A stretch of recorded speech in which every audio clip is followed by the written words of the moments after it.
Hello बच्चों, let's read the question and the question says which of the following species are planar. तो हमें बताना है कि इनमें से कौन से स्पीशीज जो है वो प्लेनर है। तो ये कंसिडर करने के लिए हमें क्या करना पड़ेगा, की कंसेप्ट देखना पड़ेगा। इसमें की कंसेप्ट जो लगेगा वो लगेगा हाइब्रिडाइजेशन का लग जाएगा की कंसेप्ट।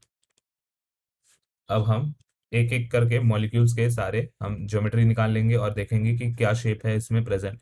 तो I3- के केस में, अगर हम I3- का केस कंसिडर करेंगे तो इसमें सेंट्रल एटम जो होता है आयोडीन है। और ये कितने होते हैं, 3 सेंटर 4 इलेक्ट्रॉन बॉन्ड बनाता है। ये होता है 3 सेंटर 4 इलेक्ट्रॉन बॉन्ड बना लेगा ये।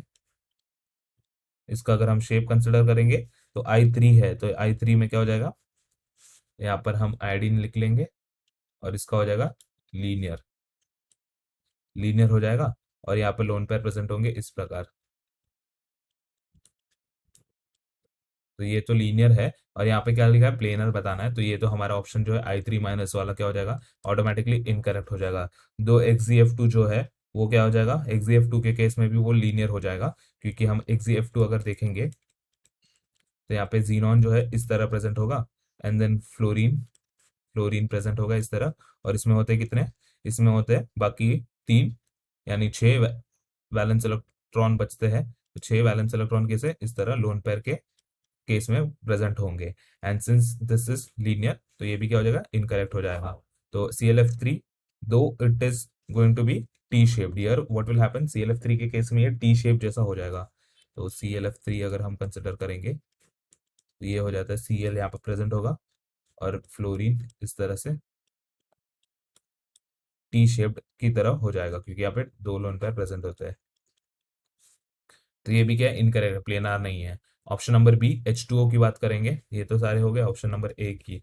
अगर हम ऑप्शन नंबर बी बात करेंगे H2O की, H2O के केस में ये जो होता है इसका ज्योमेट्री होता है बेंट, OH OH और दो लोन पेयर सिंस ये बेंट है तो हम क्या बोलेंगे, ये भी हमारा ऑप्शन जो है इनकरेक्ट हो जाएगा।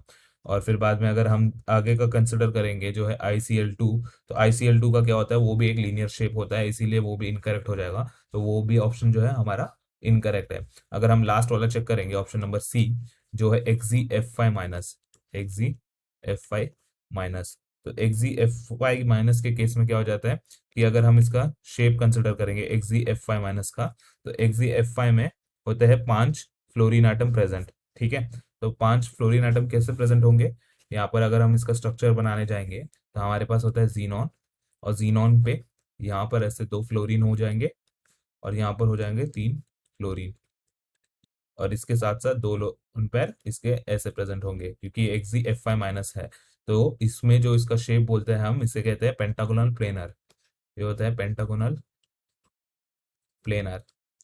सिंस ये पेंटागोनल प्लेनर है तो ये हो जाएगा प्लेनर मॉलिक्यूल, और ये हो जाएगा हमारा सही आंसर। अगर हम XgF4 का भी केस कंसिडर कर लेंगे तो XgF4 जो होता है वो होता है स्क्वायर प्लेनर, और उसका अगर हम स्ट्रक्चर बनाने जाएंगे तो XgF4 यानी डी डी ऑप्शन तो है नहीं, तो उसी के अंदर है वो चीज। तो XgF4 की हम बात कर रहे हैं, तो XgF4 जो होता है यहाँ पर बना लेंगे हम। Xg इस तरह होता है फ्लोरीन फ्लोरीन फ्लोरीन फ्लोरीन, और यहाँ पर दो लोन पेयर, यहाँ पर दो लोन, यहाँ पर एक लोन पेयर, तो दो लोन पेयर इस तरह प्रेजेंट होंगे। और इसका जो होता है स्क्वायर प्लेनर होता है ये।